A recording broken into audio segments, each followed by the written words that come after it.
Now the Honorable Prime Minister will address the august gathering.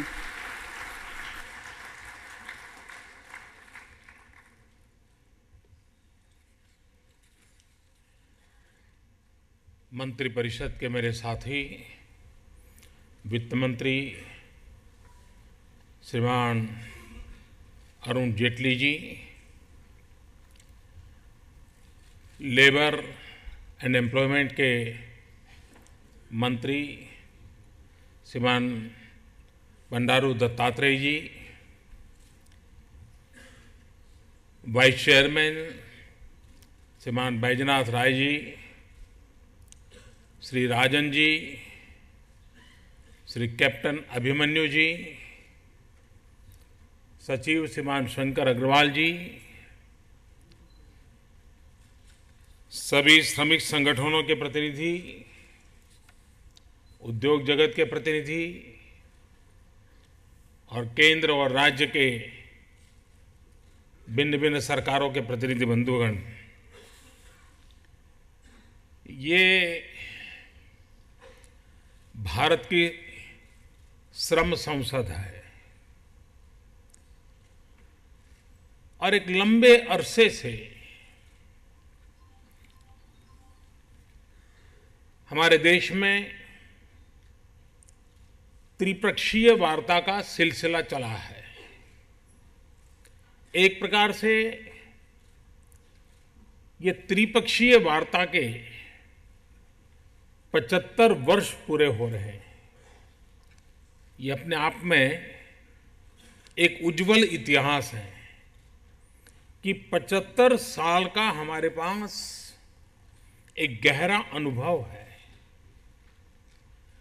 उद्योग जगत, सरकार एवं श्रम संगठन गत 75 वर्ष से लगातार बैठ करके विचार विमर्श करके मत भिन्नताओं के बीच भी मंथन करके अमृत निकालने का प्रयास करते रहे हैं और उसी संजीवनी से देश को आगे बढ़ाने की कोशिश करते रहे हैं। और उसी कड़ी में आज ये श्रम संसद हो रहा है।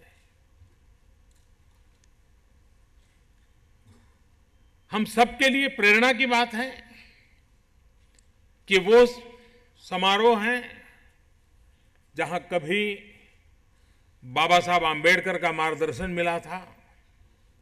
ये वो समारोह हैं जिसे कभी भारत के भूतपूर्व राष्ट्रपति श्रीमान विवेक गिरि जी का मार्गदर्शन मिला था। अनेक महानुभावों के पदचिन्हों पर चलते चलते आज हम यहां पहुंचे हैं। समय का अपना एक प्रभाव होता है। आज से 70-75 साल पहले जिन बिंदुओं को विचार करने की जरूरत होती थी वो आज जरूरत नहीं होगी और आज जिन बिंदुओं को विचार करने की आवश्यकता है, हो सकता है 25 साल के बाद वे भी कालबाह्य हो जाएं, क्योंकि एक जीवंत व्यवस्था का ये लक्षण होता है नित्य नूतन, नित्य परिवर्तनशील और अच्छे लक्ष्यों की पूर्ति के लिए एकत्र आके आगे बढ़ना। इस बात में कोई दुविधा नहीं है, इस बात में कोई मतांतर नहीं है कि राष्ट्र के निर्माण में श्रमिक का कितना बड़ा योगदान होता है। चाहे वो किसान हो, मजदूर हो, वो अनऑर्गेनाइज्ड लेबर का हिस्सा हो, और हमारे यहां तो सदियों से इन सबको एक शब्द से जाना जाता है, विश्वकर्मा। विश्वकर्मा के रूप में जिसको जाना जाता है, माना जाता है। और इसलिए अगर श्रमिक रहेगा दुखी तो देश कैसे होगा सुखी।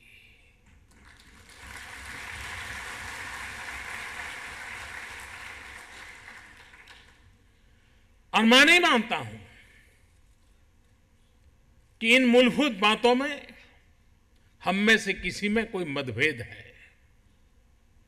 मैं श्रम को एक महायज्ञ मानता हूं जिसमें कोट्यावधि लोग अपनी आहुति देते हैं। सिर्फ श्रम की नहीं, कभी कभार तो सपनों की भी आहुति देते हैं और तब जाकर के किसी और के सपने संजोए जा सकते हैं। अगर एक श्रमिक अपने सपनों को आहुत न करता तो किसी दूसरे के सपने कभी संजोए नहीं जा सकते। इतना बड़ा योगदान समाज के इस तबके का होता है। और उस सच्चाई को स्वीकार करते हुए हमने आगे किस दिशा में जाना है, उस पर हमें आगे सोचना होगा। जब तक श्रमिक मालिक इनके बीच परिवार भाव पैदा नहीं होता है, अपनेपन का भाव पैदा नहीं होता है, मालिक अगर ये सोचता है कि वो किसी का पेट भरता है, श्रमिक ये कभी सोचता है कि मेरे पसीने से ही तुम्हारी दुनिया चलती है, तो मैं नहीं चलता हूं, कारोबार ठीक चलेगा। लेकिन अगर परिवार भाव हो,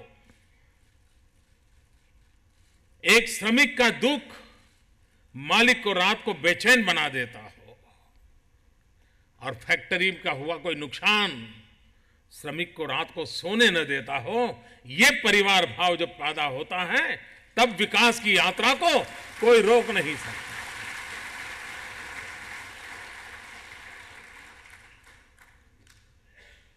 और ये जिम्मेवारी हम जब निभाएंगे तब जाकर के, मैं तो चाहूंगा कभी ये भी सोचा जा सकता है क्या, इन सारे चर्चाओं का कभी वैज्ञानिक तरीके से अध्ययन होने की भी आवश्यकता होती है। ऐसे बड़े उद्योग और ऐसे छोटे उद्योग या मध्यम कद के उद्योग 50 साल पुराने हैं, लेकिन कभी हड़ताल नहीं हुई। क्या कारण होगा? उसको चलाने वाले लोगों की सोच क्या रही होगी? उन्होंने उनके साथ किस प्रकार से नाता जोड़ा है? क्या हम आज नए उद्योगकारों को या एस्टैब्लिश उद्योगकारों को उनको ये नमूना दिखा सकते हैं कि हमारे ही सामने, हमारे ही देश में, इसी धरती में ये 50 उद्योग ऐसे हैं कि जो 50 साल से चल रहे हैं, हजारों की तादाद में श्रमिक हैं, लेकिन न कभी संघर्ष हुआ है, न कभी हड़ताल हुई है, न उनकी कोई शिकायत, न उनकी कोई शिकायत है। ये मंगलम माहौल जिन जिन इकाइयों में है, कभी उनको छांट करके निकालना चाहिए। और उस मंगलम का कारण क्या है? इस मंगल अवस्था को प्राप्त करने के उनके तौर तरीके क्या है? अगर इन चीजों को हम श्रमिकों के सामने ले जाएंगे, इन चीजों को हम उद्योगकारों के सामने ले जाएंगे, तो उनको भली भांति समझा सकते हैं। और मंगलम का जहां माहौल होगा वहां यह भी नजर आया होगा कि सिर्फ श्रमिक का असंतोष है, ऐसा नहीं, वहां यह भी ध्यान में आया होगा कि उस उद्योग का विकास भी उतना ही हुआ होगा और उन श्रमिकों का विकास भी उतना ही हुआ होगा। जब तक हम इस भावात्मक अवस्था को आगे बढ़ाने की दिशा में प्रयास नहीं करते हैं और जो सफल गाथाएं हैं, उन सफल गाथाओं को हम उजागर नहीं करते हैं, मैं नहीं मानता हूं कि हम सिर्फ कानूनों के द्वारा, बंधनों को लगाते लगाते समस्याओं का समाधान कर पाएंगे। हां, कानून उनके लिए जरूरी है कि जो किसी चीज को मानने को तैयार नहीं होते हैं,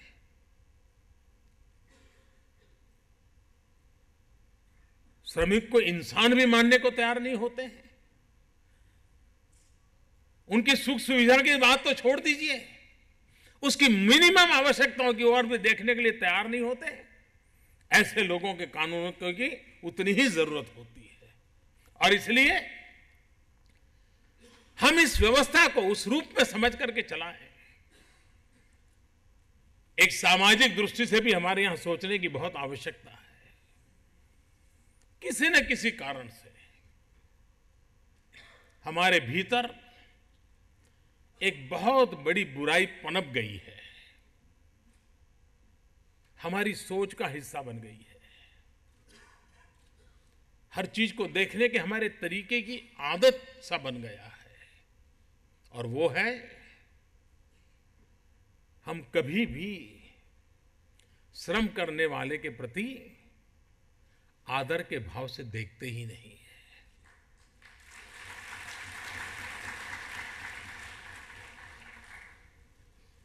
कोई बढ़िया कपड़े पहन करके हमारे दरवाजे की घंटी बजाएं दोपहर 2 बजे, हम आराम से सोए हो, वो कोट पैंट शूट पहन करके आए और घंटी बजाए, तो हम नींद खराब हो गई होगी, दरवाजा खोलेंगे, जैसा ही उसको देखें, अरे आइए आइए, कहाँ से आए, कौन है, क्या काम था, बैठिए बैठिए। और कोई ऑटो रिक्शा वाले ने घंटी बजाई, पता नहीं चलता है। दोपहर 2 बजे हम सोते हैं, इस समय घंटी बजाते हो क्या? क्यों भाई, ये फर्क क्यों? ये जो हमारे सामाजिक जीवन की एक जो सबसे बड़ी कमी आई है, सदियों के कारण आई हुई है। लेकिन कभी न कभी डिग्निटी ऑफ लेबर, श्रम की प्रतिष्ठा, श्रमिक का सम्मान, ये समाज के नाते अगर हम स्वभाव नहीं बनाएंगे तो हम हमारे श्रमिकों के प्रति, जो कि उसके बिना हमारी जिंदगी नहीं है। अगर कोई धोबी बढ़िया सा आयन न करता तो मैं ये कुर्ता पहन के कहां से आता यहां पर। और इसलिए जिनके भरोसे हमारी जिंदगी है, उनके प्रति सम्मान का भाव, ये सामाजिक चरित्र कैसे पैदा हो, उसके लिए हम किस प्रकार से व्यवस्थाओं को विकसित करें। हमारे बच्चों की पाठ्य पुस्तकों में उस प्रकार के सिलेबस कैसे आए, ताकि सहज रूप से आने वाली पीढ़ियां हमारे श्रमिक के प्रति सम्मान के भाव से देखने लगे। आप देखिए, माहौल अपने आप बदलना शुरू हो जाएगा।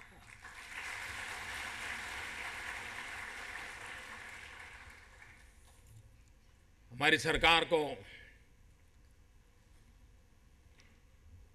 सेवा करने का अवसर मिला है। श्रम संगठनों के साथ लगातार बातचीत चल रही है और त्रिपक्षीय बातचीत के आधार पर ही आगे बढ़ रहे हैं। कई पुरानी पुरानी गुत्थियां हैं, सुलझानी है, और मुझे विश्वास है कि देश के श्रमिकों के आशीर्वाद से इन गुत्थियों को समझाने में हम सफल होंगे और समस्याओं का समाधान करने में हम कोई न कोई रास्ते खोलते चलेंगे। और सहमति से कानूनों का भी परिवर्तन करना होगा, कानूनों में कोई जोड़ना होगा, कुछ निकालना होगा, वो भी सहमति से करने का प्रयास करते ही रहना चाहिए। निरंतर प्रक्रिया चलती रही है, आगे भी चलती रहने वाली है। कोई भी सरकार आए, ये कोई आखिरी कार्यक्रम कभी होता नहीं है, और इसलिए मैं समझता हूं कि इस प्रक्रिया का अपना महत्व है। मेरा विश्वास रहा है मिनिमम गवर्नमेंट, मैक्सिमम गवर्नेंस, और इसलिए ये जो कानूनों के ढेर है, कानूनों का ऐसा कहीं खो जाए इंसान, पता नहीं इतने कानून बनाए के रखे हुए, और हर एक को अपने फायदे वाला कानून ढूंढ सकता है, ऐसी स्थिति है आज। हर कोई उद्योगकार, एक ही कानून में से उद्योगकार को अपने मतलब का निकालना है तो वो भी निकाल सकता है, श्रमिक संगठन को निकालना है तो वो भी निकाल सकता है, और सरकार को निकालना है तो वो भी निकाल सकते हैं।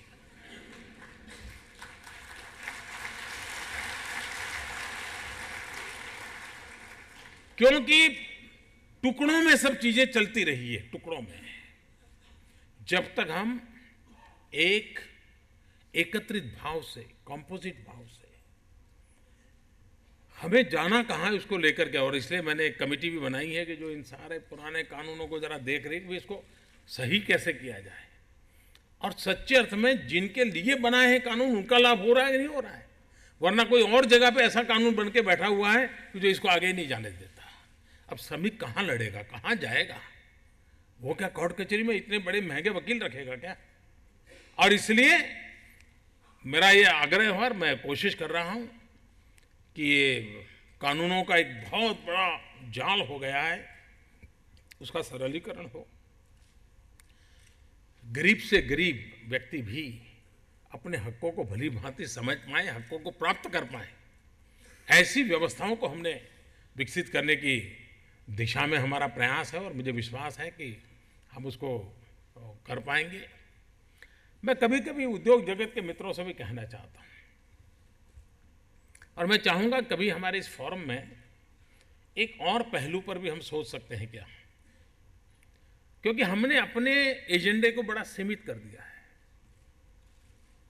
और जब तक उसका दायरा नहीं बढ़ाएंगे पूरे माहौल में बदलाव नहीं आएगा। कितने उद्योगकार हैं जिन्होंने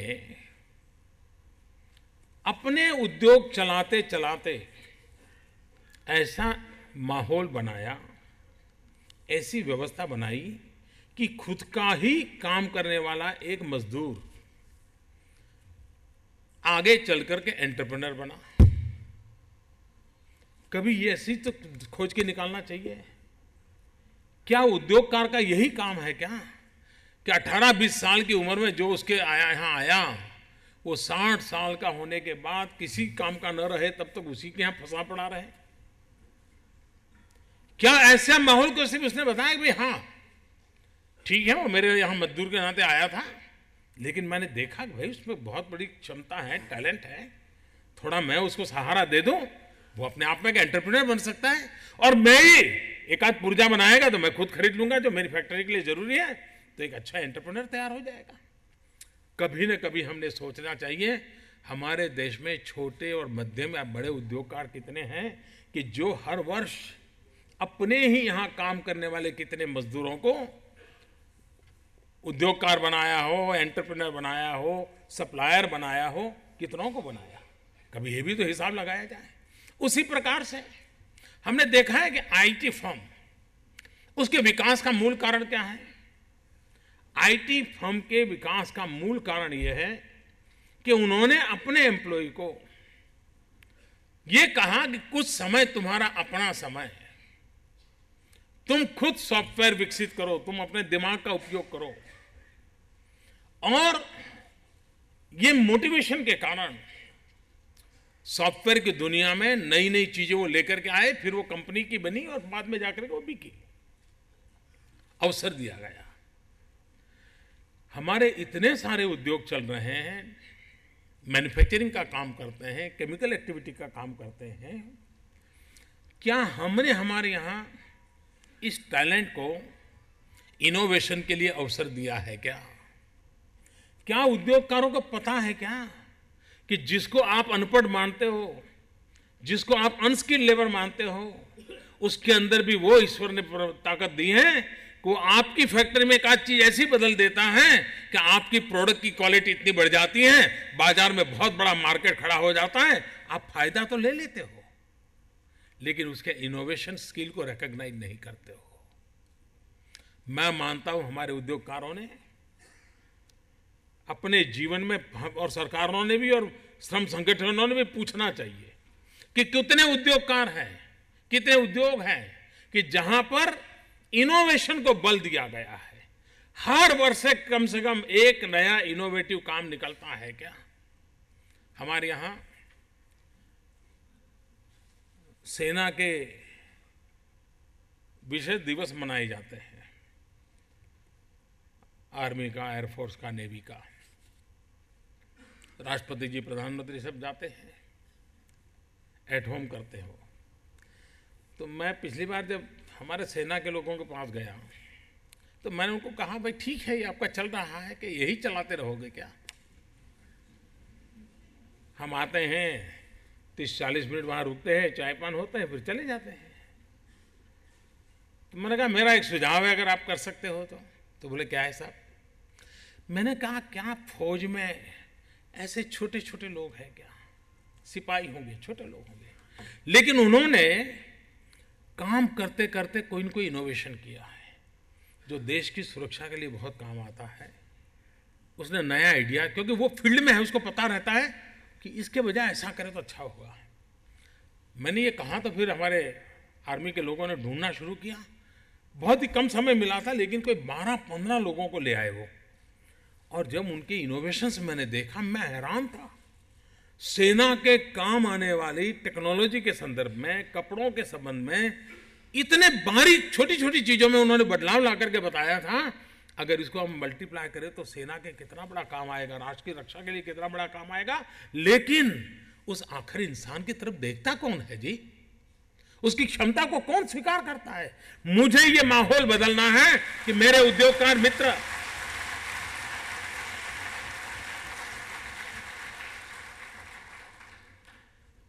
बहुत बड़ी डिग्री लेकर के आया हुआ ही व्यक्ति दुनिया को कुछ देता है, ऐसा नहीं है। छोटा सा छोटा व्यक्ति दुनिया को बहुत कुछ दे करके जाता है, सिर्फ हमारी नजरों की तरफ नहीं होता है। और इसलिए हम एक कल्चर विकसित कर सकते हैं, व्यवस्था विकसित कर सकते हैं कि जिसमें और मैं तो चाहता हूं श्रमिक संगठन भी ऐसे लोगों को सम्मानित करें, उद्योग भी सम्मानित करें, और सरकार भी श्रम संसद के समय इस प्रकार के सामान्य मजदूर ने किए हुए इनोवेशन, जिसने देश का भला किया हो, उसका सम्मान करने का कार्यक्रम करके हम श्रम की प्रतिष्ठा कैसे बढ़ाएं, उस दिशा में हमने आगे बढ़ना चाहिए। हमने एक नए तरीके से चीजों को कैसे सोचना चाहिए, नए चीजों को कैसे बदलाव लाना चाहिए, उस पर सोचने की आवश्यकता है। हमारी कोशिश होनी चाहिए कि मजदूर हमेशा मजदूर क्यों रहे। उसी प्रकार से कुछ लोग ऐसे होते हैं कि पिताजी एक कारखाने में काम करते हैं, बेटा भी साथ जाना शुरू कर दिया, और वहीं काम करते करते करते एक आध चीज सीख लेता है और अपनी गाड़ी चला लेता है। उसके पास ऑफिशियल कोई डिग्री नहीं होती है, कोई सर्टिफिकेट नहीं होता है, और उसके लिए वो हमेशा उस उद्योगकार की कृपा पर जीने के लिए मजबूर हो जाता है। इससे बड़ा शोषण क्या हो सकता है कि उसको जो जिसके यहां उसके पिताजी काम करते थे, अब उसको वहीं पर काम करना पड़ रहा है। क्यों? क्योंकि उसके पास स्किल है, लेकिन स्किल को दुनिया के अंदर ले जाने के लिए एक जो सर्टिफिकेट चाहिए वो नहीं है, तो कोई घुसने नहीं देता है, और वो भी कहीं जाने की हिम्मत नहीं करता है। उसको लगता है चलिए यही मेरे माँ बाप हैं, उन्होंने मेरे बाप को संभाला था, मुझे भी संभाल लिया, चलिए भाई जो दे मैं काम कर लूंगा। इससे बड़ी अपमानजनक कोई स्थिति नहीं हो सकती भाई। और इसको बदलने का मेरे भीतर एक दर्द पड़ा था, और उसी में से हमने एक योजना बनाई है।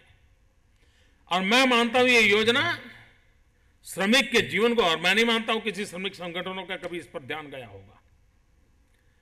कभी उसने सोचा नहीं होगा कि कोई सरकार संवेदनशील सरकार श्रमिकों के लिए सोचती है तो कैसे सोचती है। हमने कहा कि जो परंपरागत इस प्रकार की शिक्षा पाए बिना भी चीजों को करता है, भले उसकी उम्र 30 हो गई हो, 40 हो, 50 हो गई होगी, सरकार ने उसको सर्टिफाई करना चाहिए, ऑफिशियल रिकॉग्निशन देना चाहिए, ऑफिशियल गवर्नमेंट का सर्टिफिकेट देना चाहिए, ताकि उसका कॉन्फिडेंस लेवल बढ़ेगा, उसका मार्केट वैल्यू बढ़ेगा, और वो एक उद्योगकार के यहां कभी अपाहिज बनकर के जिंदगी नहीं गुजारेगा। हमने ऑफिशियली ये डिसीजन लिया है। कहने का तात्पर्य है कि हमने इन दिशाओं में सोचने की आवश्यकता है, हम बदलाव करने की दिशा में प्रयास कर रहे हैं। उसी प्रकार से एक बात की ओर ध्यान देने की मैं आवश्यकता समझता हूं, इसको कोई गलत अर्थ ना निकाले। कोई बुरा न माने, कभी कभार जब चर्चा होती है कि उद्योग की भलाई, ये बात ठीक है कि देश की भलाई के लिए उद्योगों का विकास आवश्यक है। उद्योग की भलाई और उद्योगपति की भलाई, इसमें बहुत ही बारीक रेखा होती है।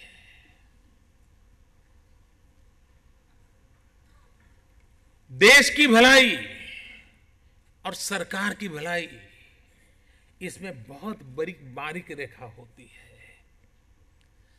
श्रम संगठन की भलाई और श्रमिक की भलाई बहुत बारीक रेखा होती है।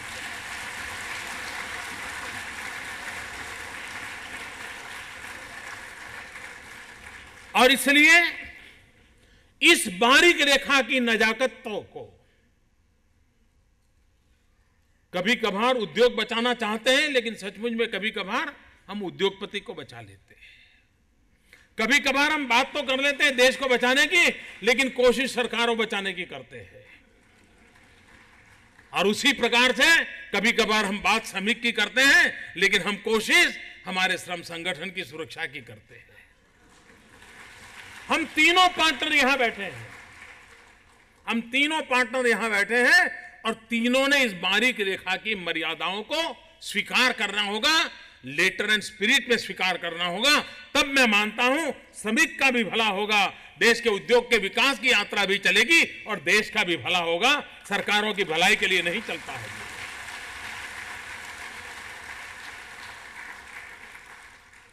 और इसलिए इन मूलभूत बातों की ओर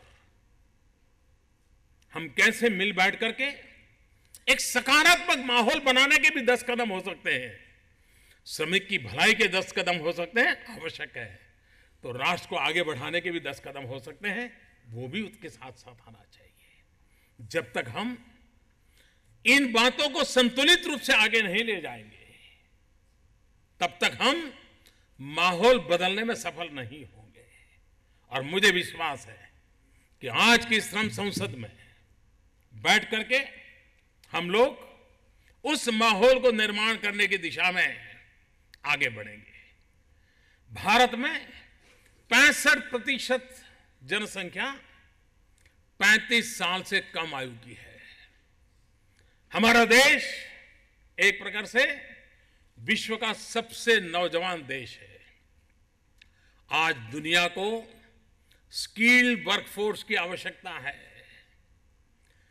स्किल डेवलपमेंट और स्किल इंडिया, ये मिशन हमारे नौजवानों को रोजगार कैसे मिले। अगर हम जो आज रोजगारी में है या जो हमारे संगठन के सदस्य है, उनकी चिंता कर करके बैठेंगे तो हो सकता है कि उनके हितों का भी भला हो जाएगा, उनकी रक्षा भी हो जाएगी, 2-4 चीजें हम उनको दिलवा भी देंगे। लेकिन यहां बैठा हुआ कोई व्यक्ति ऐसी सीमित सोच वाला नहीं है, ये मेरा विश्वास है। यहां बैठा हुआ हर व्यक्ति जो आज श्रमिक है उनकी तो चिंता करता ही करता है, लेकिन जो नौजवान बेरोजगार है, जिनको कहीं न कहीं काम मिल जाए इसकी उसको तलाश है, हमें उनके दरवाजे बंद करने का कोई हक नहीं है।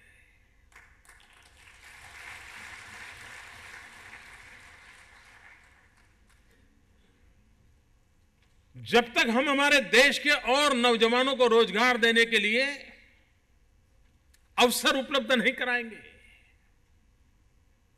तो हम जाने अनजाने में गरीब का कहीं नुकसान तो नहीं कर देंगे। हो सकता है वो आज गरीब है, श्रमिक नहीं बन पाया है, वो दरवाजे पर दस्तक दे रहा है, और इसलिए सरकार ने एक इनिशिएटिव लिया है अप्रेंटिसशिप को प्रोत्साहन देना। हमें जानकर के हैरानी होगी, हम सबको लगता है हमारा देश आगे बढ़ना चाहिए, और कभी पीछे रहता है तो हम ही लोग कहते हैं देखो बातें बड़ी करते थे, वो तो यहां पहुंच गए, ये तो यहां रह गए, ये हम करते ही हैं। लेकिन जो पहुंचे हैं आज चीन के अंदर, जो कि साम्यवादी विचार से चलने वाले मूलभूत तो लोग हैं, चीन के अंदर 2 करोड़ अप्रेंटिसशिप पर लोग काम कर रहे हैं। चीन के अंदर, जापान में 1 करोड़ लोग अप्रेंटिसशिप में काम कर रहे हैं। जर्मनी बहुत छोटा देश है, हमारे देश के किसी राज्य से भी छोटा देश है, वहां पर 30 लाख लोग अप्रेंटिस के रूप में काम कर रहे हैं। लेकिन मुझे आज दुख के साथ कहना चाहिए 125 करोड़ का हिंदुस्तान, सिर्फ 3 लाख लोग अप्रेंटिसशिप पर काम कर रहे हैं। मेरे नौजवानों का क्या होगा, मैं पूछना चाहता हूं। मैं सभी श्रमिक संगठनों से पूछना चाहता हूं, क्या इन नौजवानों को रोजगार मिलना चाहिए कि नहीं मिलना चाहिए? इन नौजवानों के लिए अवसर खुलने चाहिए कि नहीं खुलने चाहिए? और भारत को आगे बढ़ाना है तो हमारे स्किल को काम में लाने के लिए ये हमें अवसर देना पड़ेगा। सरकारों ने, उद्योगकारों ने भी सोचना होगा, इसलिए कि कानून के दायरे में फंस जाएंगे, इसलिए कोई अप्रेंटिसशिप किसी को देनी नहीं, किसी नौजवान को अवसर नहीं देना। ये उद्योगकार जो दरवाजे बंद करके बैठे हैं, मैं नहीं मानता हूं ये लंबे अरसे तक दरवाजे बंद करके बैठ पाएंगे। देश का नौजवान लंबे अरसे तक इंतजार नहीं करेगा। और इसलिए मैं उद्योगकारों को विशेष रूप से आग्रह करता हूं कि आपका दायित्व बनता है, मुनाफा कम होगा, लेकिन अगर इतनी मात्रा में आपके यहां श्रमिक हैं तो इतनी मात्रा में अप्रेंटिसशिप ये आपके सोशल रिस्पॉन्सिबिलिटी का हिस्सा बनना चाहिए। और इस प्रकार से क्या हम सपना नहीं दे सकते?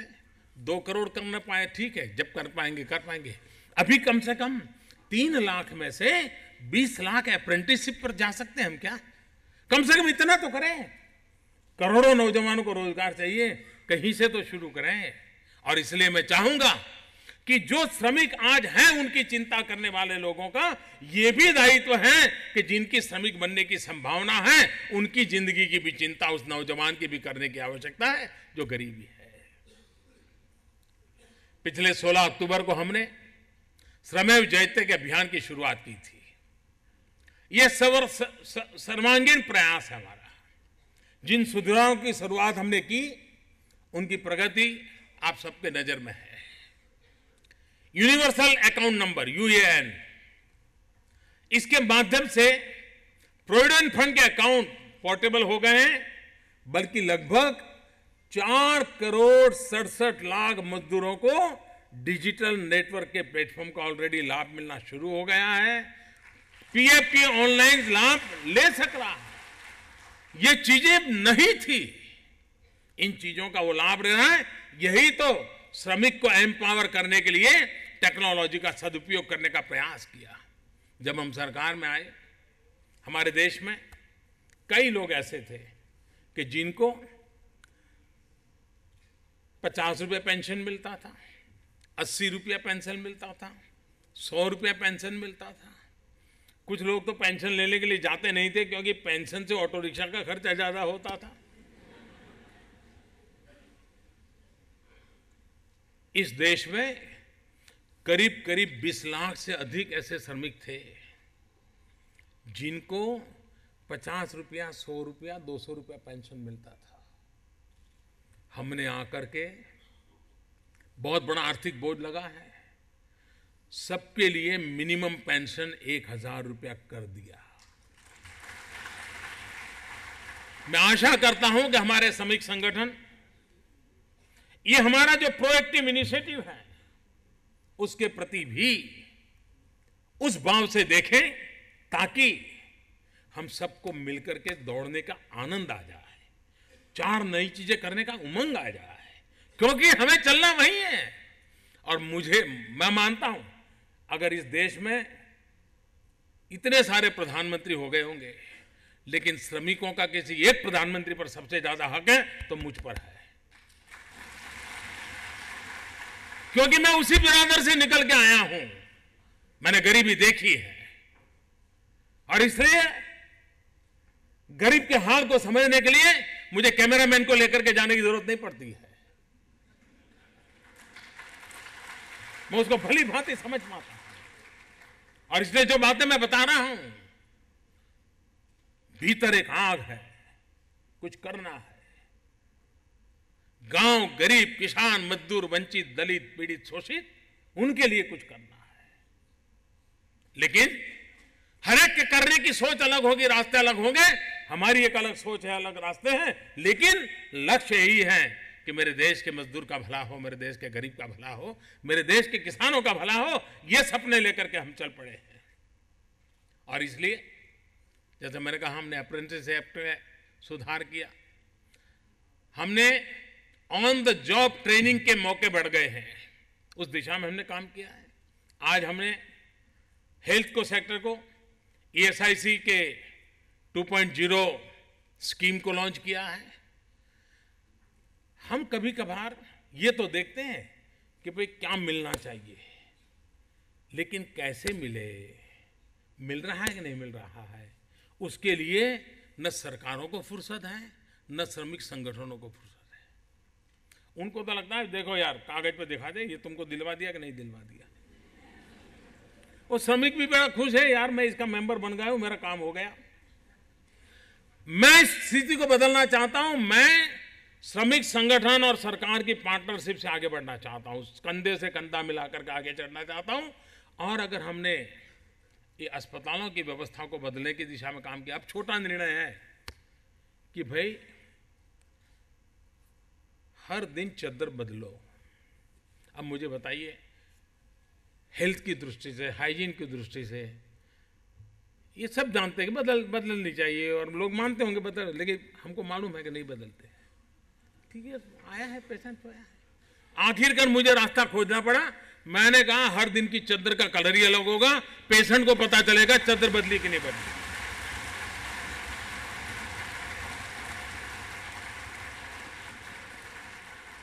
हमारे देश के बड़े बड़े जो विद्वान लोग हैं वो मुझे सवाल करते रहते हैं, मोदी कुछ बड़ा ले आओ, बड़ा। बहुत सरकारें बड़ा बड़ा ले आई, मुझे तो मेरे गरीब के लिए जीना है, गरीब के लिए कुछ काम करना है, इसलिए मेरा दिमाग इसी में चलता रहता है। यही मैं सोच, और मैं दिल से बातें कर रहा हूं कि ये हमने जो कई चीजों लाए हैं, हम चाहते हैं कि श्रमिक के हेल्थ को लेकर के चिंता होनी चाहिए, नहीं होनी चाहिए। और हमने उस दिशा में हमने एक तो उसके सारे हेल्थ रिकॉर्ड ऑनलाइन कर दिए हैं, ताकि अब उसको अपना ब्लड टेस्ट का क्या हुआ, यूरिन टेस्ट का क्या हुआ, दुनिया भर में चक्कर नहीं काटना पड़ेगा, अपने मोबाइल फोन पर सारी चीजें उपलब्ध हो जाए। ये व्यवस्था की है ताकि श्रमिक को सुविधा कैसे हो, हम उस दिशा में काम कर रहे हैं। और मैं मानता हूं उस काम के कारण उसको लाभ होगा। आज हमारे देश में असंगठित मजदूर कुल मजदूरों का 93% है। इस सरकार ने असंगठित मजदूरों के संबंध में बहुत ही कंस्ट्रक्टिव वे में और वेल प्लान वे में योजनाएं बनाई हैं और हम आगे बढ़ रहे हैं। सबसे बड़ी बात है, असंगठित क्षेत्र के मजदूरों को सामाजिक सुरक्षा कैसे मिले। न उसे स्वास्थ्य सुरक्षा है, न जीवन बीमा है और न ही पेंशन। और बड़ी संख्या में असंगठित ग्रामीण मजदूर अनपढ़ हैं, जिन्हें अपनी बात कहां कहना, कैसे पहुंचाना, इसकी जानकारी तक नहीं है। ऐसे मजदूर के लिए सामाजिक सुरक्षा उपलब्ध करवाने में सरकार का उत्तरदायित्व मानता हूं। देश के गरीब असंगठित वर्गों को ध्यान में रख करके हमने 3 महत्वपूर्ण योजनाएं, और ये योजनाएं गरीब के लिए है, अमीर का उससे कोई लेना देना नहीं है। और मैं मानता हूं, सभी श्रमिक संगठनों से मैं आग्रह करूंगा कि आप भी इस बात में मदद कीजिए। अगर किसी के घर में, हम कई यहां संगठन हैं जो असंगठित मजदूरों का काम करते हैं, कुछ लोग हैं जो घरों में बर्तन साफ करने वाले लोग होते हैं, उनका संगठन चलाते हैं। क्या हम कोशिश नहीं करें कि उसके मालिकों को मिलकर के कहें कि भाई आपके यहाँ ये लड़का कपड़े धोता है, बर्तन साफ करता है, या खाना पकाता है, या गाड़ी चलाता है, या आपका धोबी है, इसके लिए ये सरकार की स्कीम है, आप एक मालिक हो, इसके लिए इतना पैसा बैंक में डालो, उसका जीवन भला हो जाएगा। मैं मानता हूं हर कोई इसको करेगा। हम मध्यम वर्ग के लोगों को भी अगर समझाएंगे कि भाई तुम्हारे साथ काम करने वाले जो गरीब लोग हैं उनको इन स्कीम का फायदा तुम दो, तुम्हें कोई महंगा नहीं पड़ने वाला है, तुम्हारे लिए तो एक 5 स्टार होटल का एक खाने से ज्यादा खर्चा नहीं है, लेकिन उस गरीब की तो जिंदगी बदल जाएगी। और इसलिए हमने अटल पेंशन योजना, प्रधानमंत्री सुरक्षा बीमा योजना, प्रधानमंत्री जीवन ज्योति बीमा योजना, और मैं बताऊं यानी 1 महीने का 1 रुपया, 12 महीने का 12 रुपया। एक स्कीम ऐसी है 1 दिन का सिर्फ 80-90 पैसा, साल भर का 330 रुपया, लेकिन उसको जीवन भर उसकी व्यवस्था मिल सकती है।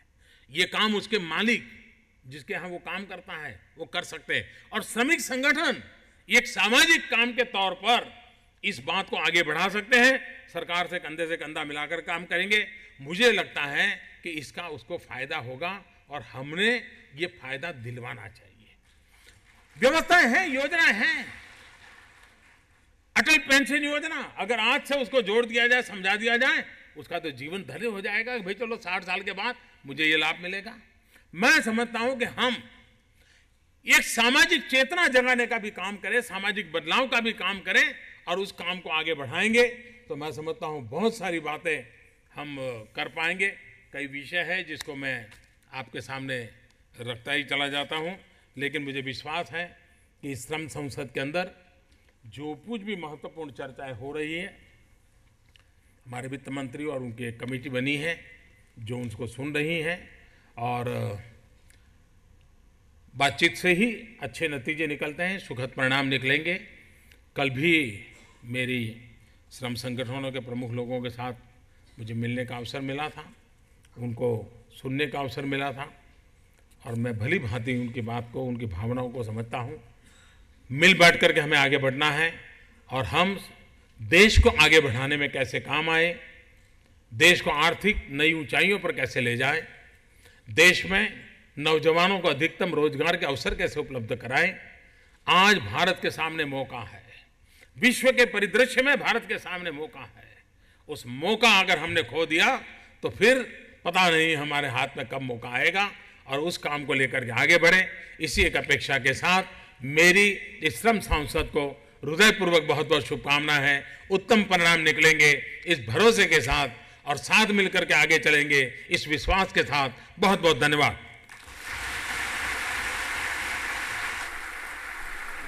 कोटिशः धन्यवाद माननीय प्रधानमंत्री जी।